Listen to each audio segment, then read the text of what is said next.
Hello నమస్తే. భారత ప్రముఖ వ్యాపారవేత్త ఆదానీకి సంబంధించి అమెరికాలో ఆయన పైన నమోదైన కేసుని అమెరికా కోర్టు కొట్టేసింది. అమెరికాలో 2 ఏళ్ల క్రితం ఆయన పైన ఒక కేసు నమోదైంది.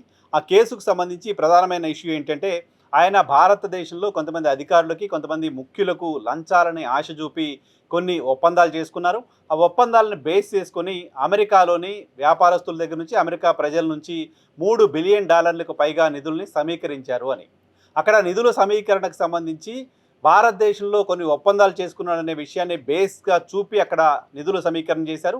అయితే భారతదేశంలో కుదుర్చుకున్న ఒప్పందాల వెనుక అవినీతి జరిగింది అనేది అలిగేషన్.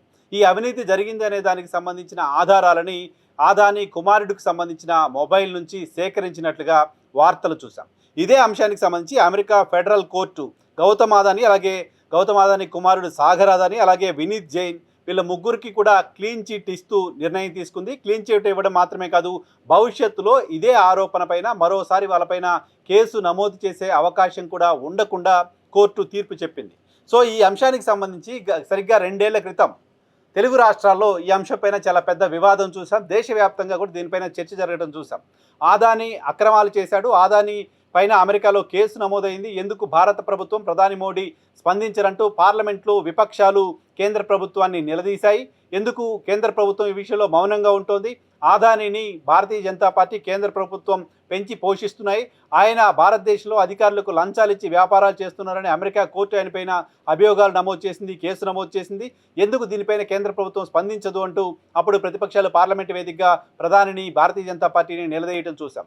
అదే సమయంలో ఈ మొత్తం వ్యవహారంలో ఆంధ్రప్రదేశ్కు సంబంధించిన విద్యుత్ కొనుగోలు అంశం కూడా కీలకంగా మారింది. దాదాపు $250 మిలియన్ ఆదాని లంచాలు ఇచ్చారు భారతదేశానికి సంబంధించిన అధికారులకు అనేది అభియోగం. అయితే ఆ $250 మిలియన్ దాదాపు 1700 కోట్ల రూపాయలు ఆంధ్రప్రదేశ్కు సంబంధించిన ఒక కీలకమైన అధికారికి ఇచ్చారు అని. సో ఆ అధికారి ఎవరు అంటే, ఆంధ్రప్రదేశ్ ప్రభుత్వాన్ని నడిపిస్తున్న కీలకమైన వ్యక్తి. ఆ అధికారి జగన్మోహన్ రెడ్డి అంటూ ఆంధ్రప్రదేశ్ సంబంధించిన మీడియా వార్తల్ని రాయడం చూసాం. భారతదేశంలో సోలార్ పవర్కు సంబంధించి సప్లై చేసే కాంట్రాక్ట్ని ఆదాని సొంతం చేసుకున్నారు. సెకీ ద్వారా ఆయన సోలార్ పవర్ని రాష్ట్రాలకు అమ్మడానికి సంబంధించిన కాంట్రాక్ట్ తీసుకున్నారు. సో సెకీతో ఒప్పందం చేసుకుంటున్న సందర్భంగా ఆయా రాష్ట్రాలు సౌర విద్యుత్ కొనుగోలు చేయాలంటే ఆదానితో ఒప్పందం చేసుకోవాల్సి ఉంటుంది.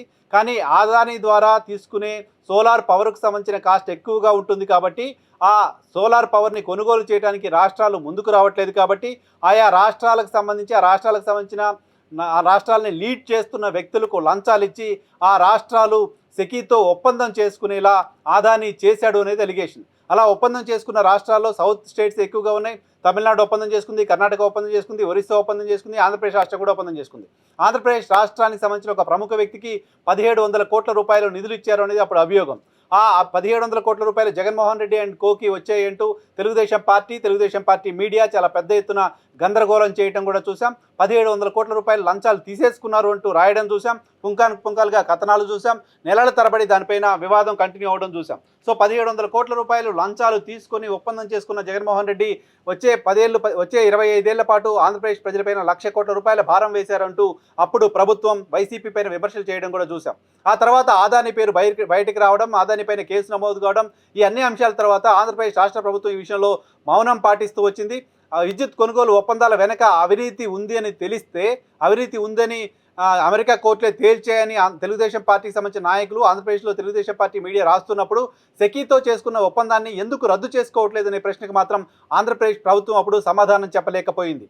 సో అవినీతి ద్వారా లంచాలు తీసుకొని ఒప్పందం చేసుకున్నట్లయితే, ఆ లంచాలు చేసుకున్న ఒప్పందం కారణంగా ఆంధ్రప్రదేశ్ రాష్ట్రానికి దీర్ఘకాలికంగా ₹1,00,000 కోట్ల పైగా నష్టం జరుగుతుందని మీరే చెప్తుంటే, మరి ఎందుకు ఆ ఒప్పందాన్ని ఇప్పుడు కంటిన్యూ చేస్తున్నారనే ప్రశ్నకి ఆన్సర్ చేయలేకపోయింది.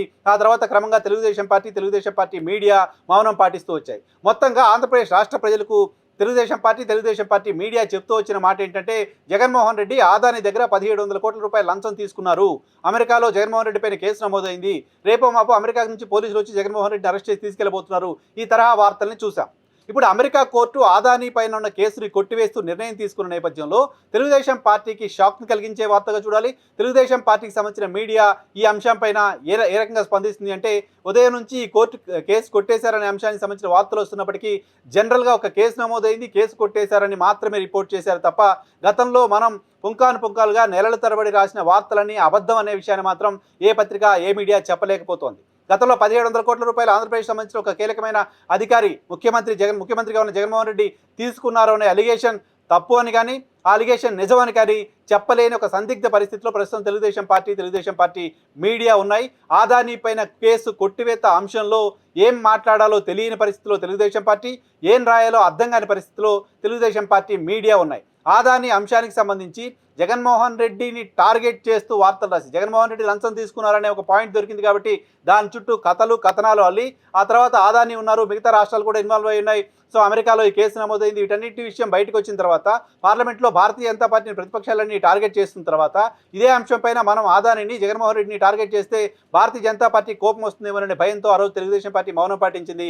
ఇప్పుడు కేసు కొట్టివేతతో ఇదంతా కూడా తప్పుడు ప్రచారం అనే విషయం తేలిపోయింది. ఈ తప్పుడు ప్రచారం చేసిన తెలుగుదేశం పార్టీ మీడియా ఇప్పుడు మౌనంగా ఉండక తప్పని పరిస్థితి కనపడుతోంది. 1700 కోట్ల రూపాయలు లంచాలు తీసుకొని విద్యుత్ ఒప్పందం చేసుకున్నారు అంటూ తెలుగుదేశం పార్టీ చేసిన ప్రచారం అంతా తప్పని తేలడం వైఎస్ఆర్ కాంగ్రెస్ పార్టీకి లాభం కలిగించే అంశం. ఆదానీ కూడా కోర్టు ఇచ్చిన తీర్పుని మేము స్వాగతిస్తున్నాం, కోర్టు పట్ల చాలా గౌరవభావం ఉంది అంటూ చెప్తూ వచ్చారు. మేము ఇక్కడ ఇటువంటి అక్రమంగా, ఇల్లీగల్గా లంచాలు ఇచ్చి ఒప్పందాలు చేసుకున్నామంటూ మాపై జరుగుతున్న ప్రచారం అంతా తప్పు అనే విషయాన్ని మేము మొదటి నుంచి చెప్తూ ఉన్నాం. ఎటువంటి అక్రమాలకు మేము పాల్పడలేదు అనే విషయాన్ని చెప్తూ ఉన్నాం. ఈరోజు అదే విషయం నిజమైంది అంటూ ఆదానీ చెప్తున్నారు. ఆదానీ మాట్లాడిన మాట కూడా ఆంధ్రప్రదేశ్ రాష్ట్ర ప్రభుత్వం ఇంతకాలం చేస్తున్న వాదనకి భిన్నంగా, ఇంతకాలం ఆంధ్రప్రదేశ్ రాష్ట్ర ప్రభుత్వం చేస్తున్న ప్రచారాన్ని తిప్పికొట్టేలా, ప్రచారం తప్పు అని చెప్పేలా ఉన్న విషయాన్ని అర్థం చేసుకోవాలి.